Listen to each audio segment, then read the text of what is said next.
మనలో చాలా మంది ఎలక్ట్రానిక్ గ్యాడ్జెట్స్ వాడుతూ ఉంటారు. అయితే గ్యాడ్జెట్స్ కి బ్యాటరీ చాలా ముఖ్యమన్న విషయాన్ని వారికి ప్రత్యేకంగా చెప్పాల్సిన అవసరం లేదు.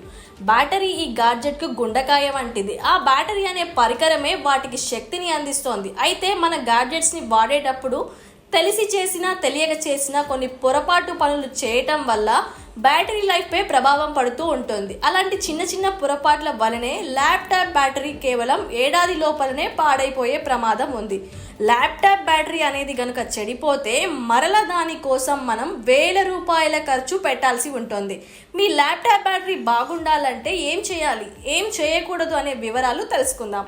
మనం ల్యాప్టాప్ వాడేటప్పుడు అది కొంత సమయం తర్వాత వేడెక్కడం మొదలవుతుంది. అలా వేడెక్కడం మొదలైనప్పుడు ల్యాప్టాప్ బ్యాటరీని ప్రభావితం చేస్తుందని మనం గ్రహించాలి. అలాగే కొన్ని సందర్భాల్లో మనం ఎండలో కానీ లేక వేడి వాతావరణంలో కానీ పనిచేయాల్సి ఉంటుంది.